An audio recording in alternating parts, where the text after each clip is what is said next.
when people take a company private, like Dell did with Dell, and they intend to bring it back to the public, but at a lot higher valuation. So they take a company that's worth, in his case, 20, or no, it was worth 40 or 45 40, billion. I think 40, yeah. Yeah. And then they take it private. And next time you see him come public, it'll be at a valuation of 100 billion. So he'll have a whole new model and a whole new engine, and he's able to do it somewhat much more privately. Climbing up, there's a struggle, tension in the air. But the underdog prevails, we here to declare. To the top of the mountain where champions stand.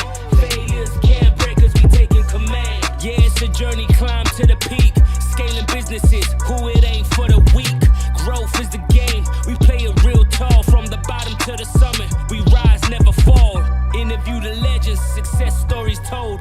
Risepreneurs, hearts made of gold. Strategies unfold, in the struggle grace. Hardship and challenges, yeah, we still embrace. Welcome back, everyone, to another episode of the Risepreneur podcast. Today, we have our third session with John Hewitt. He's the founder and CEO of the Loyalty Brands. He's bringing over 50 years of experience with franchising. Today's session will focus on taking the company public. So, John, say hi. Thank you for having me. It's my pleasure. Thank you for joining us. It's actually my pleasure to interview and get the golden nuggets, get the insights. So let's jump right into it.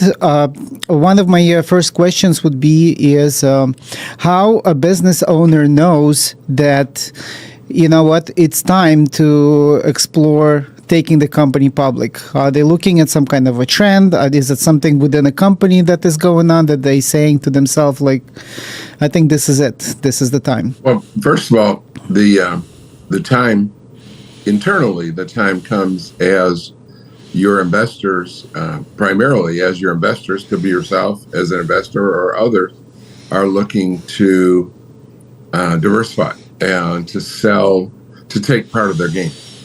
So the major reason is it's an exit strategy for your capital or others that have invested in the company. And so as that begins to come about, it's if you invest $50,000 in a company, it's only worth $50,000, then there's not much interest in exiting. But if you invest $50,000 in a company, it's worth $1 million. Now you think, oh, maybe I should take some cards off the table. Maybe I should cash in on the opportunity. So internally, either, and again, most of the companies, well, all the companies I've been with have had many investors. So, and they've made a lot of money. If you invested with me when I started Jackson Hewitt in August of '82, the smallest investment was $5,000. And it was 15 years later, it was worth $2 million. So needless to say, and all of those, almost all those people were not millionaires, or most of them are worth under $100,000 or $200,000, and so that it was life changing for them. And so I was driven by them to consider raising capital. It's the cheapest source of capital for them. And then what happens is you approach investment bankers, and the investment bankers will tell you when you're ready. We interviewed, each time we interviewed about 4 or 5 investment bankers. We've done it twice, but once at Jackson Hewitt and once at Liberty. We invested several investment bankers, and they will tell you if you're premature, they'll say, no, you're not of adequate size yet. And back then, each of those times back once was at least $30 or $40 million.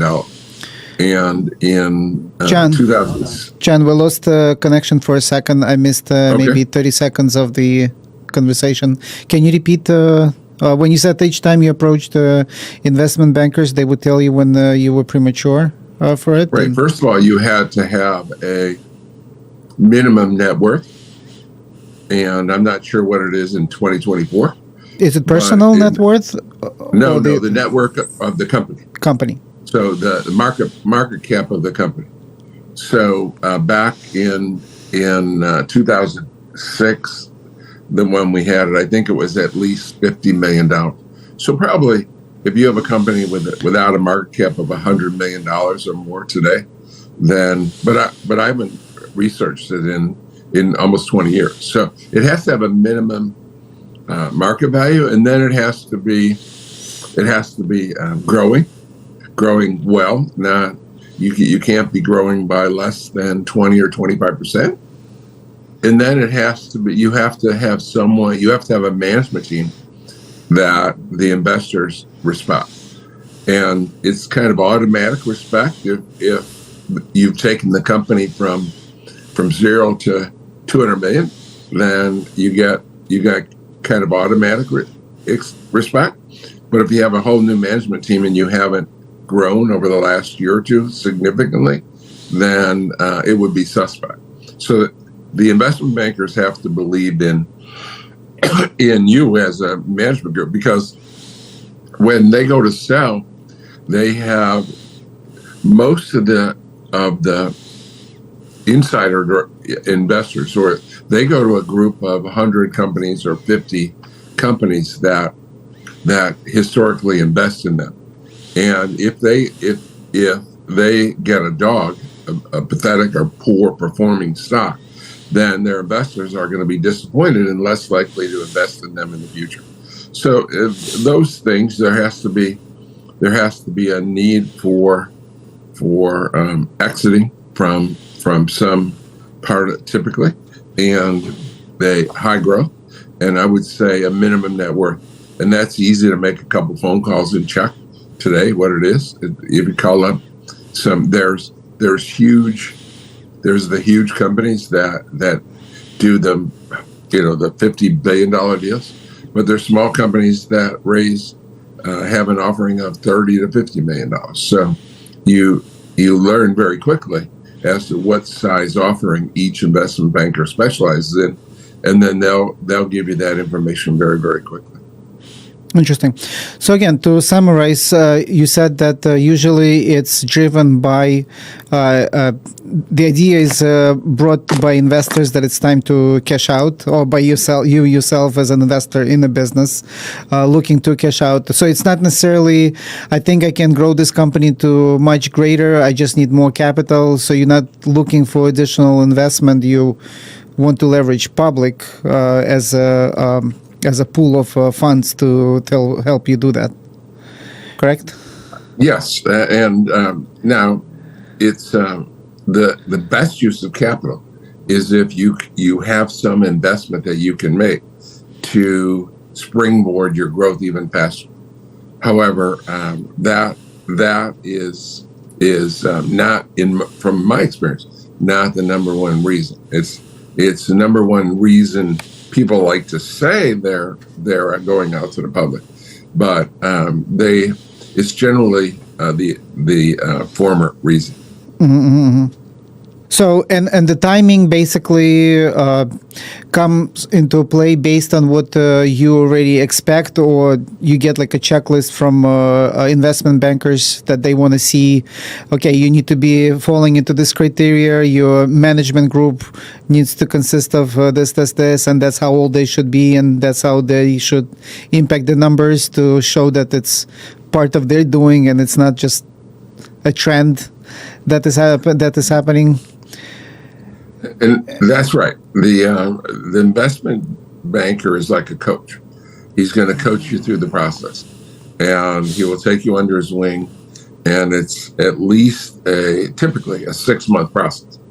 And you may have it's sort of like, today it wasn't like this back in the old days. But the last time I put one of my houses up for sale, my realtor was a coach and said, here, you need to fix these 5 or 6 things. If we're going to get premium price, we're going to have to buy it. We're going to have to rent some furniture for this room, and we're going to have to fix that part of the house. And we're going to have to do some things that cosmetic things to make it look good for a possible buyer. So yeah, your investment banker will take you through that process and make sure you don't have any holes.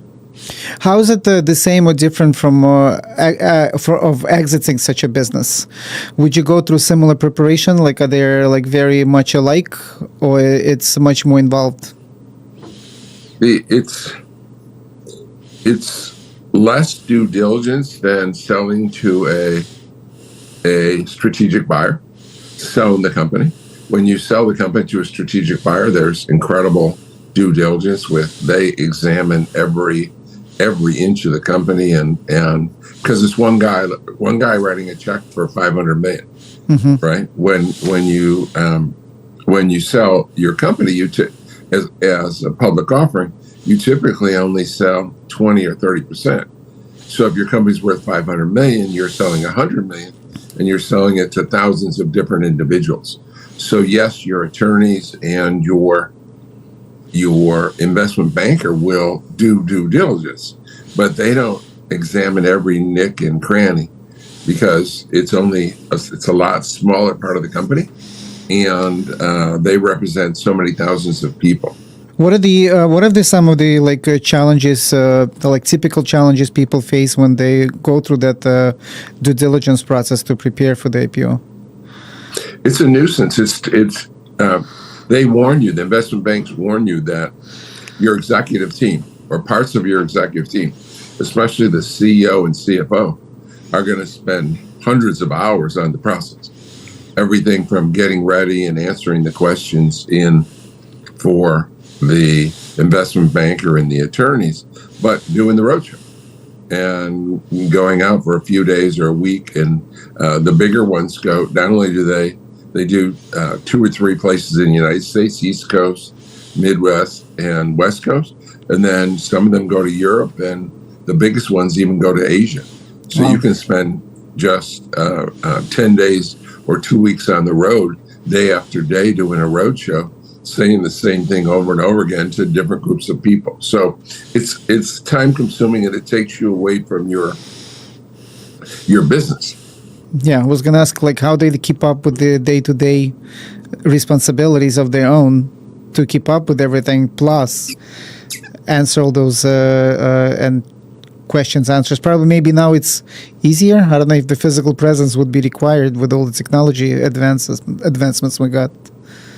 Yeah, I found since the internet, and I'm hooked up electronically wherever I am in the world. Right, I could be sitting here. I'm in my headquarters in Virginia Beach talking to you, but I could be in Japan, or I could be in Italy, or I could be in anywhere in the world, and people don't kind of know that. So it's not anywhere near as difficult to manage your company today from afar as it was back in the 90s when I did it for the first time. Yeah. So, John, time is the only biggest challenge that the company has to face. Any other issues that could arise? I mean, the company of that caliber, being that big and being on the growth trend, to even entertain the idea and to approach investment bankers, what other possible things could usually go wrong? The biggest long-term hurdle is once you get public, you're subject to Sarbanes-Oxley, and boy, oh boy, everything goes through the microscope. So your whole life changes, and you have to reveal everything and anything. And so even in our smaller company, even our companies were worth $500 million or less. We were spending at Liberty, at the end, we were spending $3.5 million extra with personnel and time and effort just to be a public company. Yeah, of course, you have your fees to the stock exchange, and you have your quarterly calls with the world, and I mean it requires time, but you have to disclose every little thing and that's a nuisance to not only to the work involved in that, but it can be a petty thing that makes you look bad. I'm smiling about this because I'm thinking of like it's like you being transparent makes you step up, right? Because you know that it's going to be scrutinized, everything is out there and open, and could potentially create some kind of liability. So you extra careful with how you conduct yourself and where you're taking the company. So does that, I mean, it still attracts people to go do it. It doesn't stop people from not approaching it. The reward, I guess, still much greater, and it's okay to be scrutinized like that. Yeah. Again, if you're gonna want to have access to inexpensive capital, then the public is as long as you're growing and have a vision of a good growth future, you're going to get a lot easier capital, a lot cheaper than going out and borrowing it or finding investors, especially if you're going to do a merger or acquisition. And if you're going to buy let's say you're $1 billion company and going to buy a $300 million company, boy, raising $300 million is expensive. But if you give them $300 million of the stock, it doesn't cost you anything because it's a very low cost. So it gives you some flexibility of raising capital and using capital that you don't have as a private company. I see. You're leveraging it. So I see the benefits that you're mentioning. I'm thinking also about Elon Musk, right? Taking a public company and making it private. I'm thinking like his reasoning, probably wanting not to necessarily follow the advice of the current leadership board, right? And tremendously changing how internally companies structured, and basically the whole regroup that he did with that. Probably being public would raise too many red flags and probably would not be possible for him to implement. Do you see it in the same light? Exactly. If you're restructuring the company and if you're public, you have to reveal everything you're doing to the public. And Elon is particularly vulnerable for complaining and insulting and criticism, right? Because he's such a trailblazer.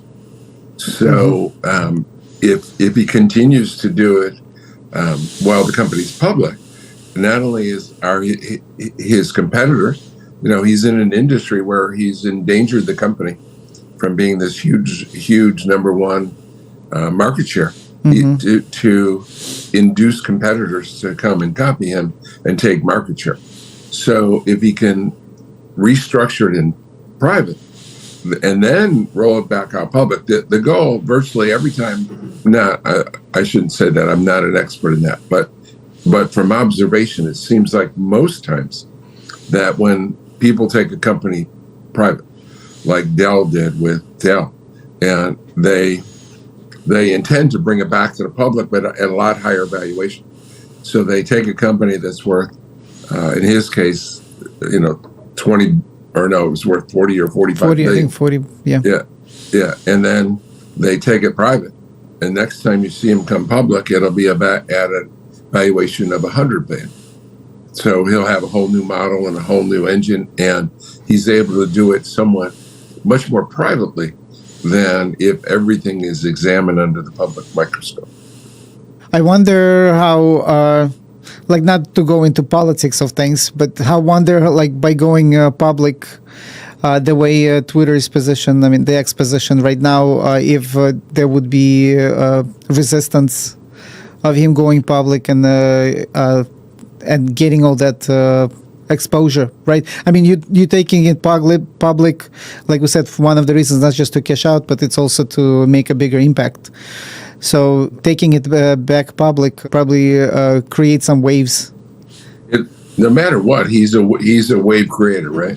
He said recently, I watched him a year or two ago, and he said, I've had more impact on changing the world than any other human being that ever lived.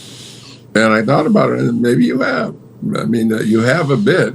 I was certainly old enough to remember where there was only 3 auto dealers back in early 60s in the United States.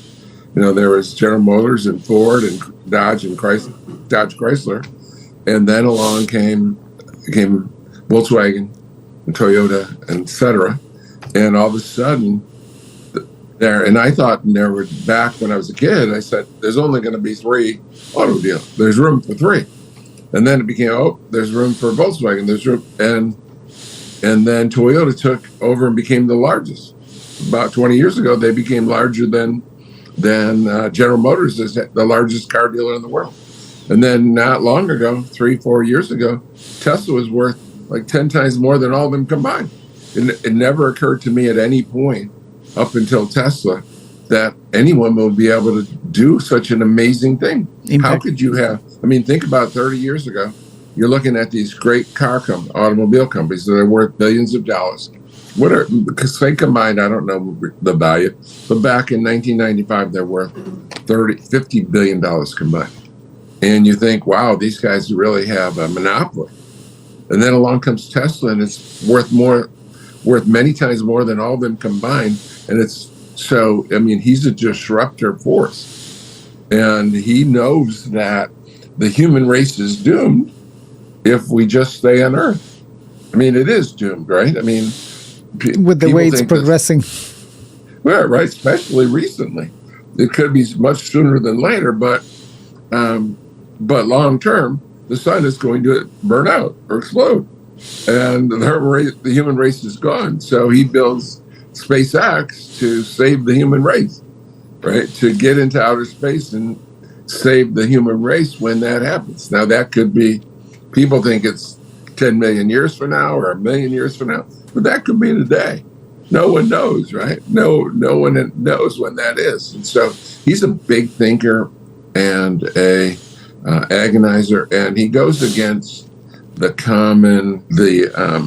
liberal philosophy that of this world, this country. And so he's always going to irritate half of the people in the country. Most people get along with most people. He only gets along with half the people at best. Yeah, and he's not trying to get along too. He's just, right. That's what it is. His vision to him is more important. And he's like the closest thing out there that I see as someone going by the impossible is possible. Like anything that he's doing, you think like, you're nuts. Like, no way it's happening. And next thing you know, just like with all other inventions, right? People denied it until it actually happened. But when it happened, it was already too late. You have to recognize. Interesting. That's exactly right. He's so impressive. Yeah. And he's had such a great career. And part of it is just he's stubbornly, and he'll fight to the death for whatever he's doing. When I forget what company he started and sold and made his first $1 billion, and then started Tesla. And he only invested a part of his money in Tesla, but then because he only wanted to risk part of his money, but in 3 years, he lost so much money, he had to invest all of his money.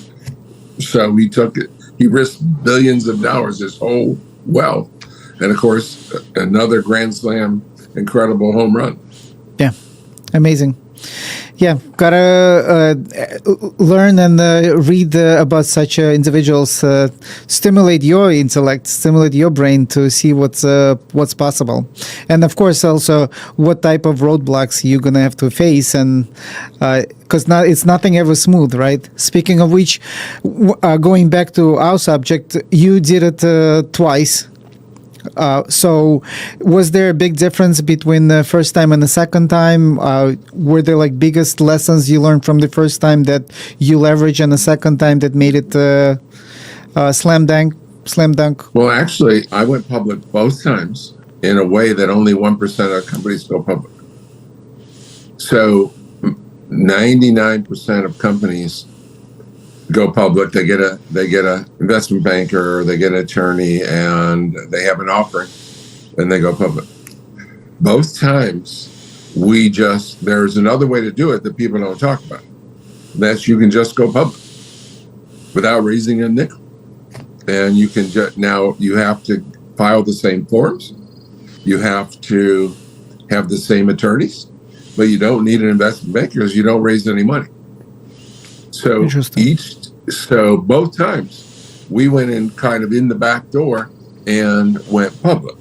And there's a problem because when you do that, no one's heard of you, and you don't have a big splash, and you don't have an investment banker out there, and all of a sudden thousands of new shareholders.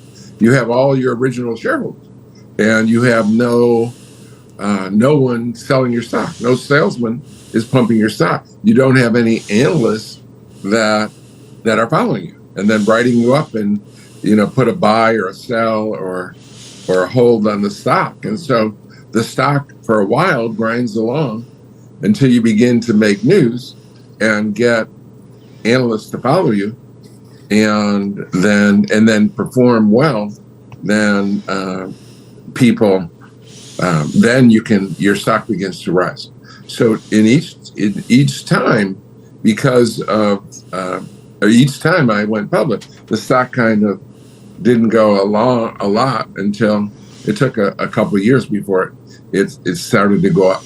But there were special reasons we did it that way. Instead, we didn't need the money, right? The only reason we did it was we had shareholders, large shareholders, each time that wanted to exit, and they wanted the cash. And each time, they weren't willing to take the price that the investment banker said they could sell the stock at.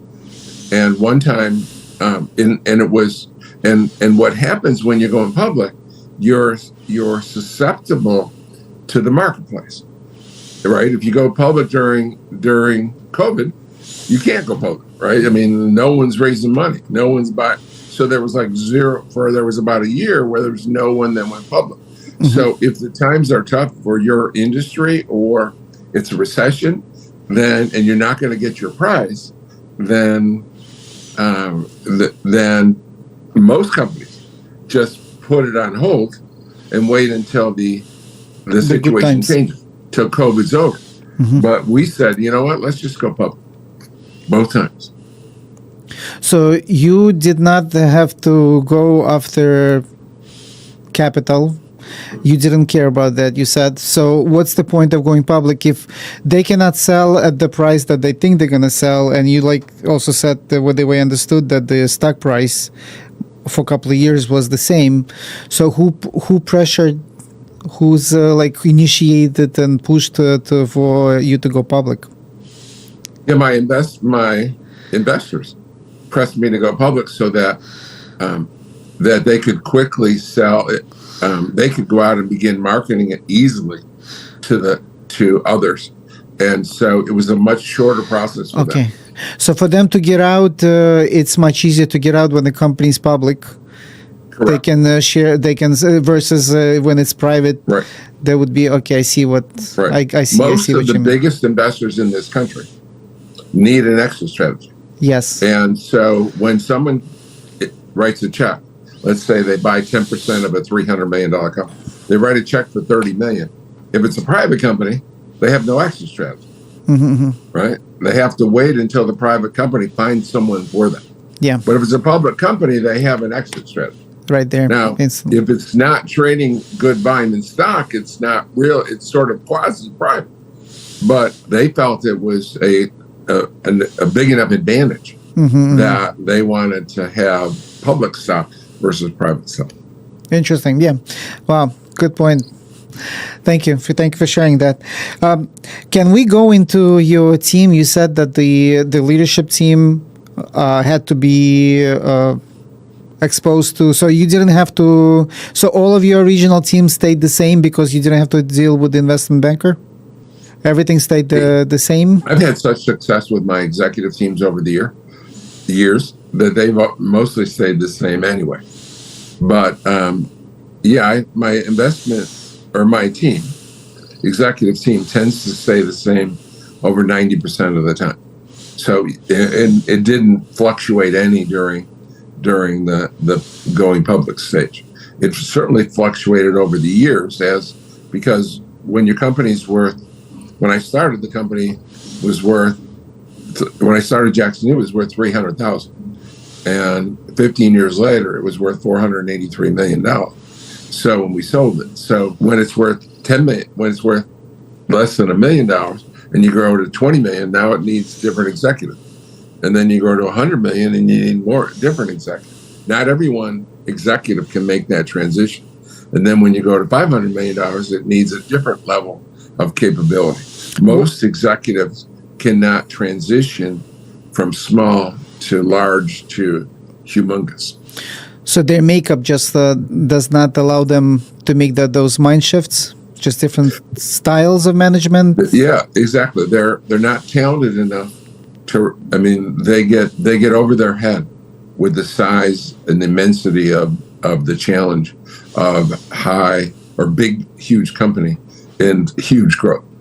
You know, it's one and think of it from when we first started, our only offices were in Virginia Beach. And then we went to 3 states, and then we went to 9 states, and then we went to 27 states. And think of if you're a manager and you're handling just Virginia Beach, well, that's everyone can come to meetings locally, and then you add 3 states, and now you have people that are managing, you know, from distance, and then 9 and 27 and 50. Geographically, it's a big step up to manage a huge company versus a minor company. The way I think of it is with Indian tribes, and when I see the movies in of the 1800s, when you see the Apaches, for example, and you see all the tribes, and there are chiefs of one tribe, and there's 100 tents or buildings, and that's one chief. But then there's a chief of chiefs that manages 50 of those. And so most people, few people can go up to be a chief of one tribe, but most people then, and few of them can go to the chief of chiefs, which is what happens when you get a national company. You need a chief of chiefs.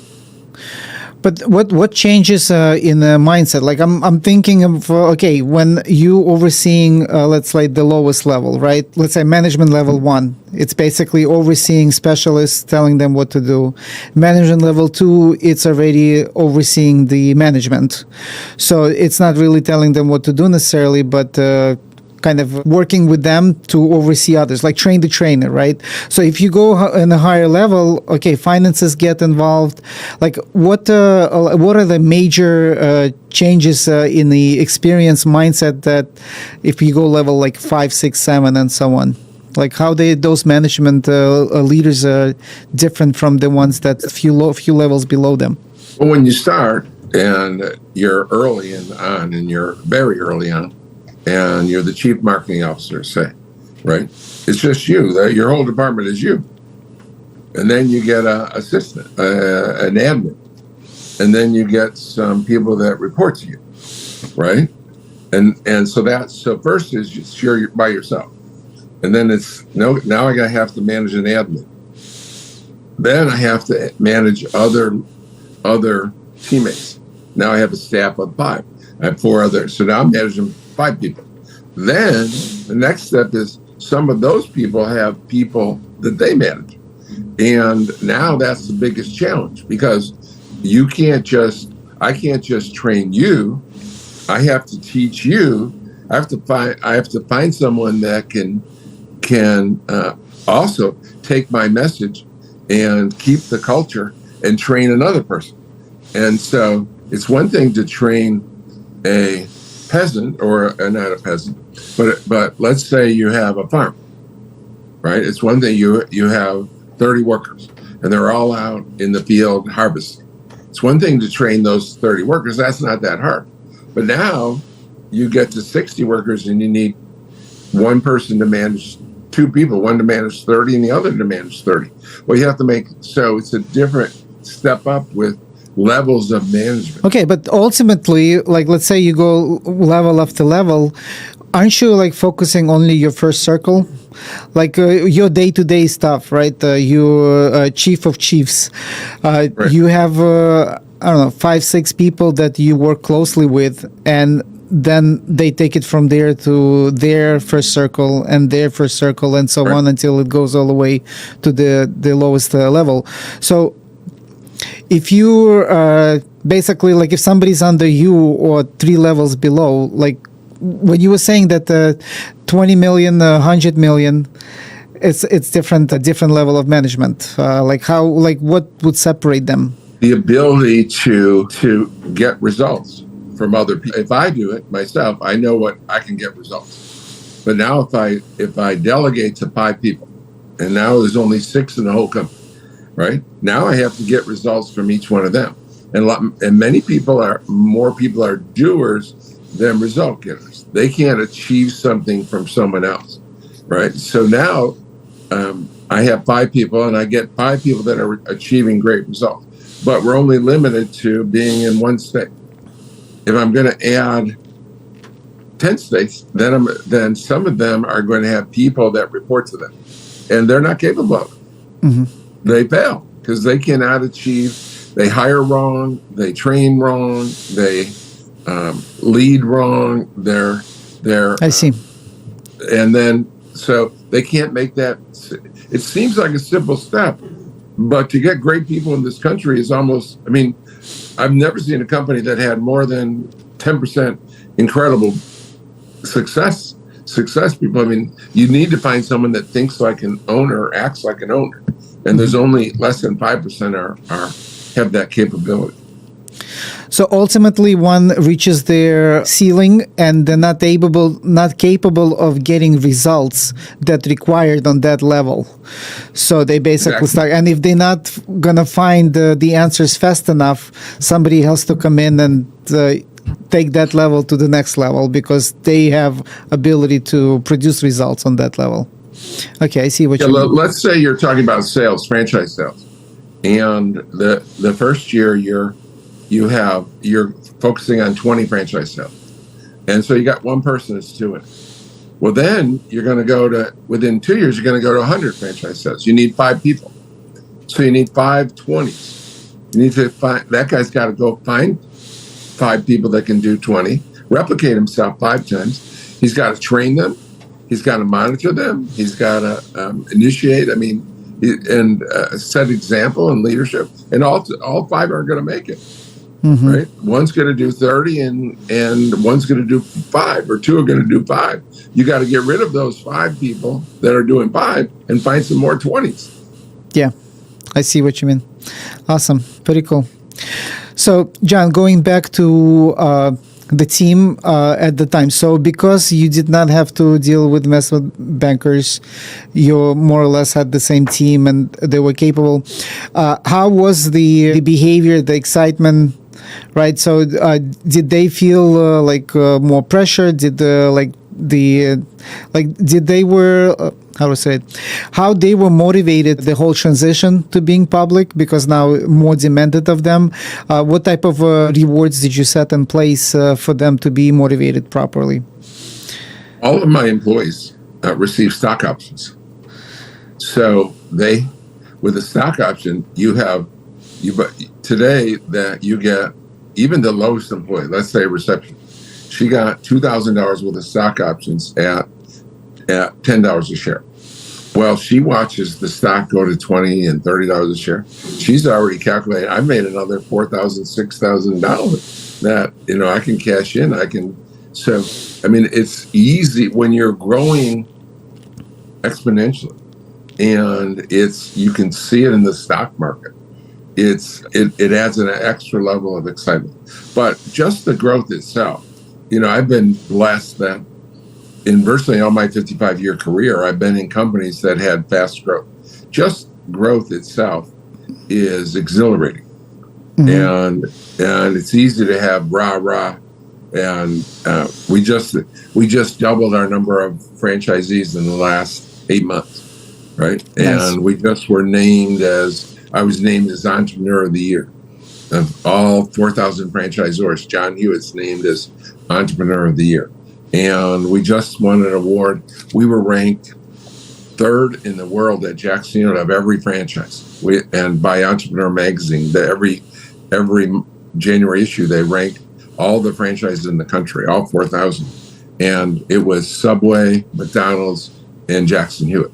When we got to Liberty, it was McDonald's and Liberty and Subway.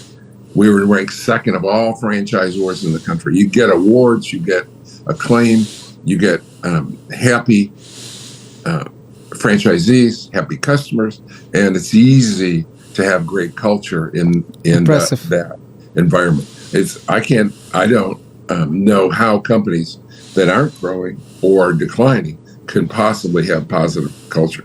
It has to be so difficult. And keeping the founder, the vision, right? Because also with companies, they change their CEOs, and not every CEO necessarily adopts the whole culture, right? Everybody more or less pulls it into their own style, their way. What's important to them, not necessarily was important to the founder or the CEOs prior to them.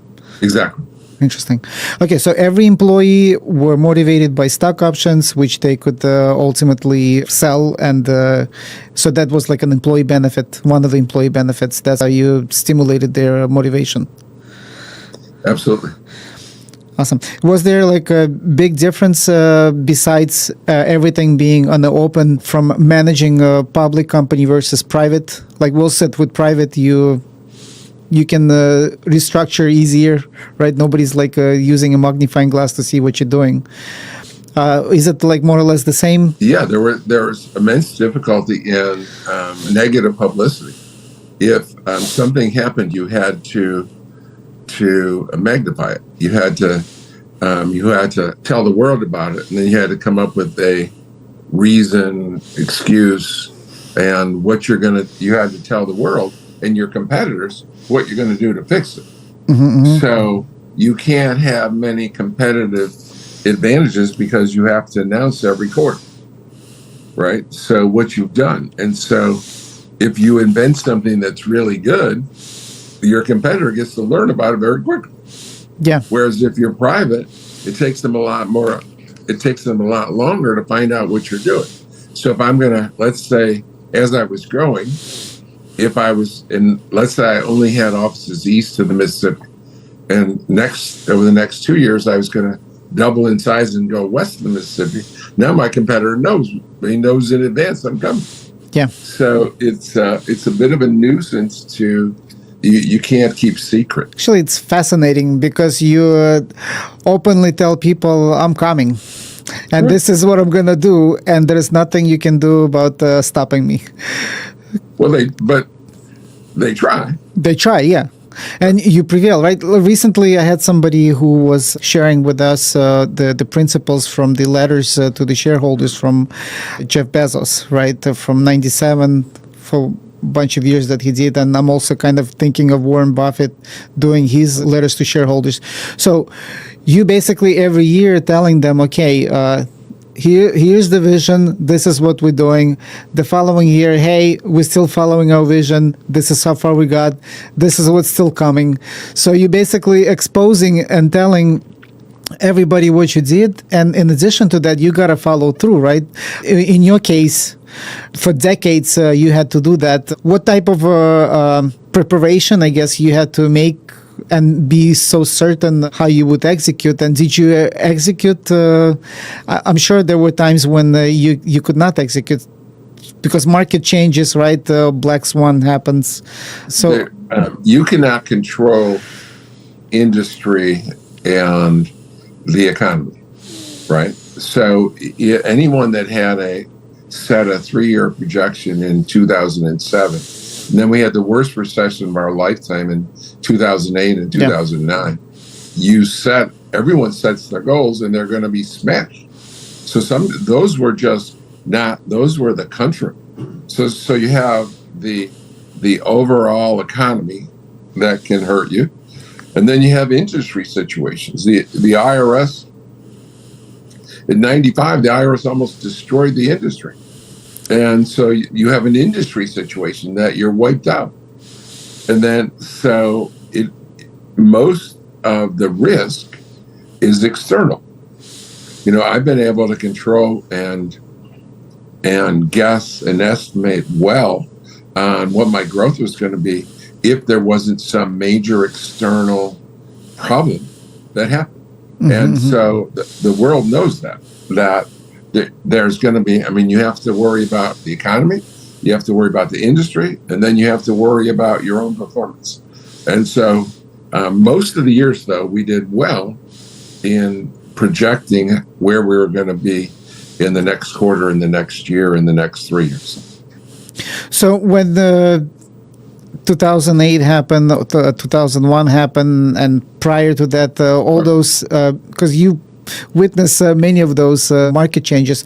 So when you were telling and sharing your plans, and plans that's not necessarily materialized, or you had to go and deal with almost going bankrupt, what pressure, I guess, from the investors, did they like pressure you extra? Were they sensitive, or like what type of vibe there was? Absolutely. We got huge fighting. I remember one of my best employees was a small investor, and then from a director, I got letters saying, "You need to resign." I mean, the IRS destroyed the industry, but they said, John Hewitt, you need to resign. It was my fault. So yeah, there's incredible stress. And also the stress of when you're a CEO, you have thousands of people that are depending on you to make the right decision, to to make the right investments, to hire right, and to make all the good management decisions. And not only do you have your employees, but when you're in a franchise situation, you have your franchisees, and you always have your investors. So you have your investors, your employees, your franchisees, they're all dependent on you to do the right thing. And then you watch and your stock plummets from 17 down to 2. And I mean, think of how black you feel. I mean, what a dark period it was. So how you were able to prevail and show them that, no, I have to be the one to take it back to where it was? Well, in the second time, I learned that I kept controlling stocks, so I didn't have a choice. Mm-hmm. But you have to come up and explain what happened, and then you have to give a detailed plan of what you're going to do different, of what you're going to do to address what happened.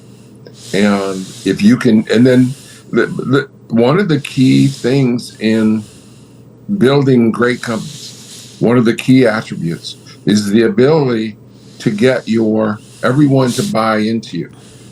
First of all, you have to have a fairly accurate vision, and then you got to get your investors, your stockholders, your employees, your customers, your franchisees. You got to get them all to buy into your vision. And so you're a salesman. You have to be able to sell what you see, and then chart a reasonable course. Say, this is what we're going to achieve in the next 3 months, and then the next 3 months, the next year. These are the steps we're going to take, and these are the resulting achievements that we'll get to. I think on the previous podcast when we discussed the leadership, you were sharing that the executives, right? Like that's where you sit down together with your teammates to brainstorm, because just by yourself to figure everything out and just tell them how it's going to be, you really need at least in my mind, no matter how strong you are, you need to buy-in from your closest one to see okay, am I thinking on the right path here? Because it's also such a sensitive situation where one wrong decision at that moment, it could be total catastrophe. Exactly. And I think in any group of 6 or 8 or 10 intelligent people, and no matter how good you are, you're not going to have if you leave it up to your vision without input from them, then first of all, they don't respect you. And when you screw up, it's all your fault, and they lose confidence. But if you sit around and discuss and come up with a group think, then they're bought in. Mm-hmm.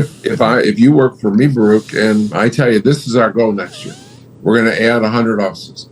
Well, you say, yeah, maybe. But if we talk about it and there's a group of 8 leaders and we come to, some say we're going to grow by 50, some say we're going to grow by 200. We discuss it and come up with 100, then you're going to be much more bought into the concept. Yes. If I just tell you, you have no good feeling that that we're going in the right direction. Yeah. And if we fail, I would blame you. Yes, that's natural. Because how did you come up with 100? That's like, it was not realistic. Like, you just came up with this and you expect us to like follow through. Exactly. But all of us sit and talk about it, and we understand that, we're going to have different estimates, and we're going to come to a consensus. We're not going to go with the highest number or the lowest number, somewhere in between. Then almost everyone buys in. Yeah. It's also like to have a culture where people would actually speak up and share with you, because they're kind of taking the responsibility on the whole thing with you, especially because you're a publicly traded company, right? You're not the only one that's responsible. People that if both of us think alike, one of us is useless, and I pick you. So we have to think differently. Yeah. I don't want people that are yes people that just say, John, you're right. John, you're right. Yes, makes sense. So, John, so that whole experience of, you faced such hardships and prevailed.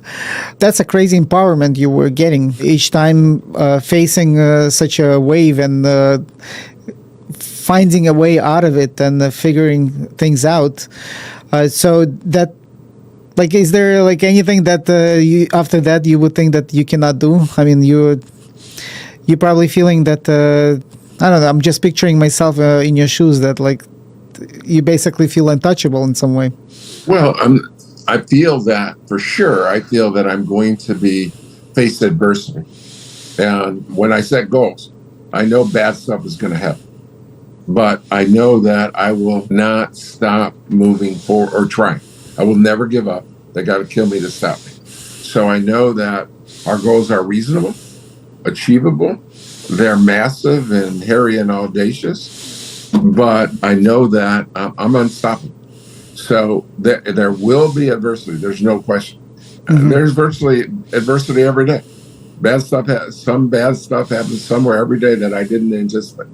And most of it's happened before somewhere else in my career, but some of it's new stuff, right? And adversity will happen, and I have a team, the right team, and the right philosophy to overcome all adversity and move forward.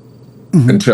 Until again, they got to kill me to stop me. I'm going to continue to win. I've been doing it for 55 years with some notable setbacks, but at the end of the day, I was with H&R Block when they grew to 3,000 and 9,000 locations. I took Jackson Hewitt and sold it with an investment of $129,000, sold it for $483 million.